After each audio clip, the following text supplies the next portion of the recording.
40 minutes away from one fight night. 12, the world's best mixed martial arts fighters. You can see only right here on Prime Video. And to help us get ready for all the action that's going down inside the circle, welcome in friend of the program, Curran Bhatia. Thank you once again. MMA reporter, you've covered the sport in and out, and you're going to get us set for one fight. Absolutely. No, thank you guys so much for having me. We got one fight night 12 on deck. Again, the official lead-in show here. I'm pumped. Absolutely. Yeah, a lot to talk about. Okay, let's start with the main event. We have Superlek taking on Kalilov. Now, Superlek has not lost a match since 2021. How will Kalilov really bring an edge here to win this one? Yeah, this is a super interesting main event. Superlek, he's a phenom in this game. He's been doing it for a long time. He's actually fighting at home, so that's going to be an advantage for him. The other thing you have to know about Superlek, he said the happiest day of his life was when Chatri Sityodtong put the belt around him. Wow. The happiest day of his life. Not the day he got married, not the day he had his first kid, not the day he had his second kid, when he won the championship. And that just says everything you need to know about his commitment and motivation for this sport. He's taking on Kalilov. Kalilov said, I'm coming for war. That's his mindset. Kalilov from Russia, has trained in Thailand. So he also, it's also like a semi-home game for him as well. This is going to be an absolutely electric fight. I'm looking forward to it. Superlek is one of these two sport athletes, kickboxing and Muay Thai. And if you can do both well at a high level, I mean, that's just exceptional. So I'm looking forward to that. It's coming up like in an hour soon. It's coming up very soon. I want to know more about Superlek, right? He's a two-time Muay Thai world champion. I think they call him the kicking machine. What is it about his skill set that has made him so dangerous on the one fighting championship circuit? Yeah, I would say it's two things. One, it's pedigree. He's born to do this. He grew up in the gym. His uncle was a fighter who trained him.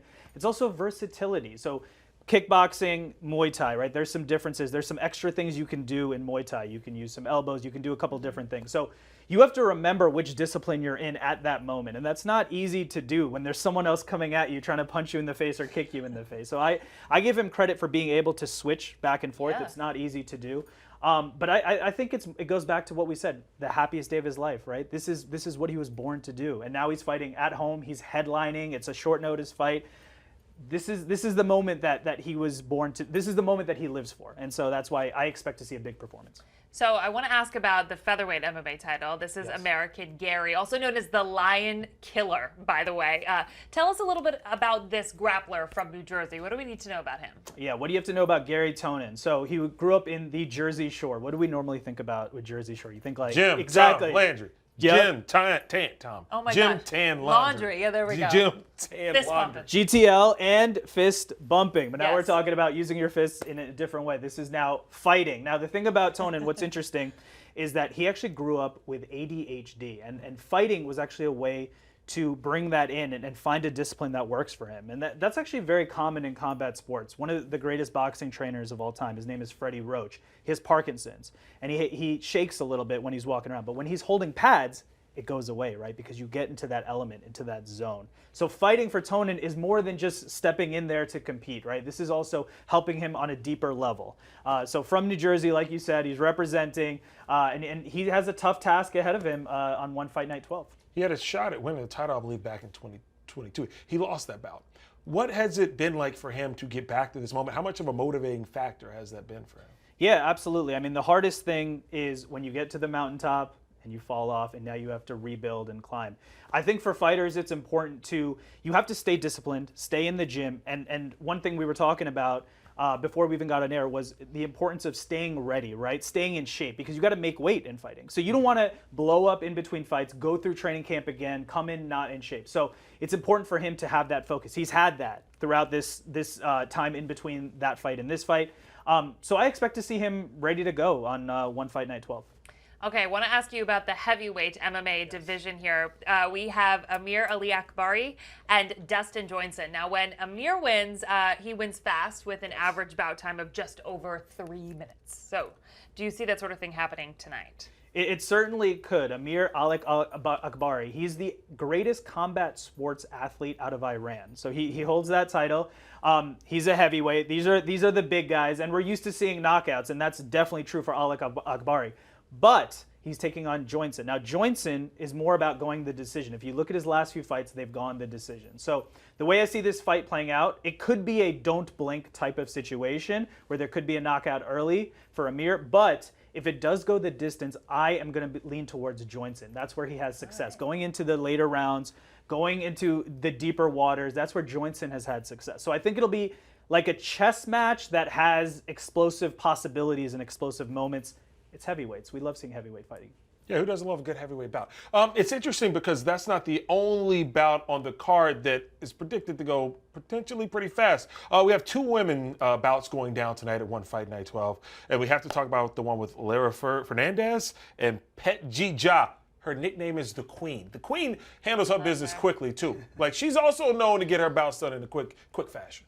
She is. Pet Jija is a phenom. So she was known as the girl who defeats boys. And the reason for that is growing up, there weren't enough girls for her to compete with. So she had to compete against the boys. So she fought 100 times, won all 100, and 70 of those were against boys, right? So she had to test herself.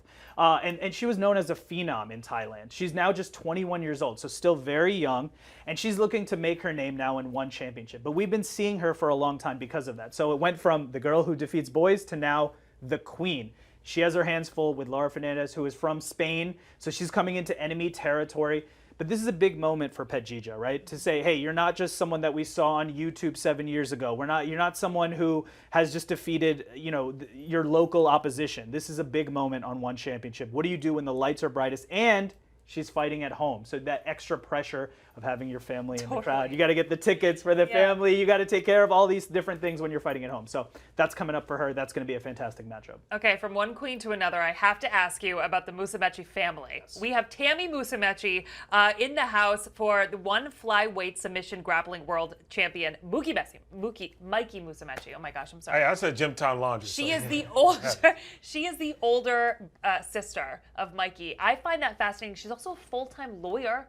Unbelievable career so far. How is this going to go, and what was it like, do you think, growing up in the Musumeci household? Yeah, I mean, I can only imagine the Musumeci household. So we got Mikey, who you mentioned, right? He's taken over the world of grappling. He's known as Darth Rigatoni because he eats one meal a day. It's actually 7,000 calories. He eats pizza, pasta, and acai every day. Now, you might think, oh, how can that be a high performance athlete? Well, he fasts for 24 hours, and 12 of those hours are spent training. So that just gives you an idea of the family. Now, his sister is fighting.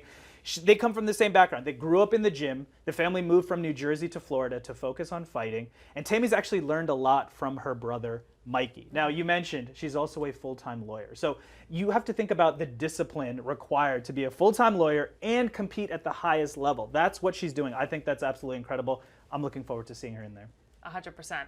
I love that you mentioned that he's Darth Rigatoni. There are so many questions I asked him over at One Fight Night 10. He gave me pizza and pasta places for everywhere in Florida, everywhere in New Jersey, everywhere in New York. So, I mean, you have to look up those interviews. He's absolutely incredible. I'm still trying to figure out how he fits in 7,000 calories in one meal. 7,000 calories one meal because he trains 12 hours. Yeah. And he only has one meal. So he's fasting 24 hours in between meals. He cooks his own pizza. He cooks his own pasta. He realized that this can work in terms of the calorie amount that he's getting in. And his protein source, his only protein source, cheese.